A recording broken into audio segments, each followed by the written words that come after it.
अगर आपके ब्रेस्ट के आसपास कोई गुठली महसूस होती है तो ये वीडियो आपके लिए है।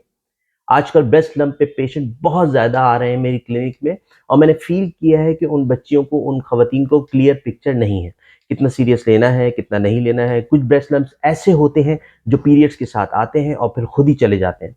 ये ज़्यादातर फाइब्रोएडेनोमा होते हैं। ये लंप्स अक्सर हार्मोनल चेंजेस की वजह से होते हैं। थोड़े पेनफुल होते हैं और कैंसरस नहीं होते हैं, लेकिन दूसरी तरफ कुछ लम्प्स कैंसरस भी होते हैं। ये अक्सर पेनलेस होते हैं, ना दर्द होता है और ना ही ये लम्प खुद जाता है। लेकिन अगेन मैं आपको एक डिस्क्लेमर दे दूं कि सिर्फ इस बात पे कि जी मुझे पेन हो रहा है तो ये कैंसरस नहीं होगा तो चलें छोड़ें इसको चलाते रहें, और पेन नहीं हो रहा है तो कैंसरस है तो फ़ौरन चले जाएं, घबरा जाएं। हमने खुद से इस चीज़ का फैसला नहीं करना है। ये मैं आपको सिर्फ आपकी इन्फॉर्मेशन के लिए बता रहा हूँ कि जब कभी आपको ऐसी गुठली आपके ब्रेस्ट के आसपास फील हो तो बराए मेहरबानी जाइए अपनी डॉक्टर से रुजू कीजिए, उनको बताइए, मैमोग्राम करवाइए। हर 6-8 महीने पे ये होना बहुत ज़रूरी है। अगर कोई लम्प 6 महीने से ज़्यादा मौजूद हो, ना ख़त्म हो रहा हो और दर्द भी ना हो तो उसकी प्रॉपर डिसेक्शन बहुत ज़रूरी है। एक वाक़या जो मेरी लाइफ़ में मेरे एक दोस्त के साथ पेश आया, उसकी जो वाइफ़ थी उनके यहाँ औलाद हुई। उससे पहले उनका एक और छोटा बेटा, बच्चे होते हैं बहुत चुलबुले से होते हैं, कभी इधर सर मारा, उधर गए, तो वो माँ के ब्रेस्ट से टकराया, उनको तकलीफ़ भी हुई। फिर उन्होंने उसको इग्नोर कर दिया और उन्होंने कहीं कुछ नहीं दिखाया। फिर उनके एक औलाद हुई और जैसे ही औलाद हुई और उसके बाद जब उनको कुछ पेन शुरू हुआ और जब उसकी इन्वेस्टिगेशन हुई तो पता चला जी वो तो कैंसर ब्रेस्ट का था, वो तो पता नहीं कितना ग्रो कर गया और वो बेचारी नहीं बच सकी क्योंकि उसकी अर्ली डिटेक्शन हुई ही नहीं। वो जो एक वाक़या हुआ उसको इग्नोर कर दिया गया। तो कहने का मकसद ये है कि जो मेरी माएँ, बहनें, ख़वातीन देख रही हैं वो इस चीज़ को ज़रूर अपना पैराडाइम शिफ्ट करें और बड़ा कीनली अपने आप को ऑब्ज़र्व किया करें। और अपने पार्टनर से सबसे पहले उसको डिस्कस किया करें।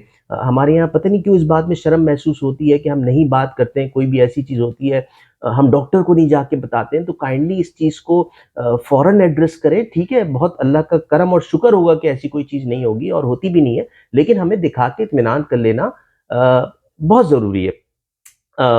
अच्छा, इसके साथ-साथ जो है हर कुछ दिनों पे जाके जो है ना अपना खुद से आप जाके मैमोग्राम करवा लें। इससे हमें पता चलता है कि लम्प्स कितने हैं, साइज़ क्या है, ब्रेस्ट का ओवरऑल स्ट्रक्चर कैसा है।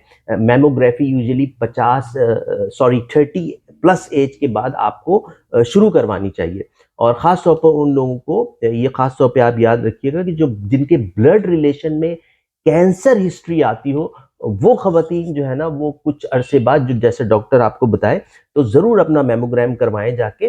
और इस चीज़ में थोड़ा-सा एक और चीज़ आप वीडियो के ख़त्म होने से पहले मैं आपको इम्पोर्टेंट बता दूँ कि अपनी माँ और अपने बाप दोनों वालिदैन की हिस्ट्री ज़रूर पूछा करें आप कि भई अम्मी आपके ख़ानदान में और क्या कोई ऐसी बीमारी तो नहीं जिससे कोई इंतकाल कर गया हो या बड़ा सीरियस इश्यू रहा हो, या वालिद साहब आपके अक्सर स्नेक बाइट और डॉग बाइट ये बड़ी रेयर होती हैं। हमारे अल्हम्दुलिल्लाह माशरे में ऐसे लोग बहुत कम होते हैं, लेकिन फादर या दादा के उसमें कोई चीज़ ऐसी रही होती है जब वो गाँव देहात में रहे हों, तो ज़रूर पूछा करें अगर उनको याद हो तो, और इसको ज़हन में रखा करें। और जब कभी होम्योपैथ के पास जाएँ उसको ये हिस्ट्री बताएँ। अगर किसी क्रॉनिक केस में जा रहे हैं, नज़ले-ज़ुकाम में नहीं, किसी क्रॉनिक इश्यू में जा रहे हैं, तो उसको बताएँ कि डॉक्टर साहब मेरे हिस्ट्री में ये मेरे वालिद या मेरे उनको ये डॉग बाइट रही है या ये स्नेक बाइट रही है।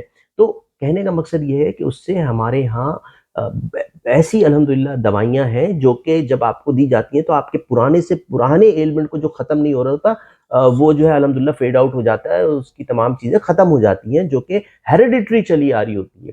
तो बस ये दरख्वास्त थी, इस वीडियो को एक दफ़ा नहीं इसको बार-बार देखें तो आपको समझ में आएगी और इसको शेयर भी करें। बहुत शुक्रिया।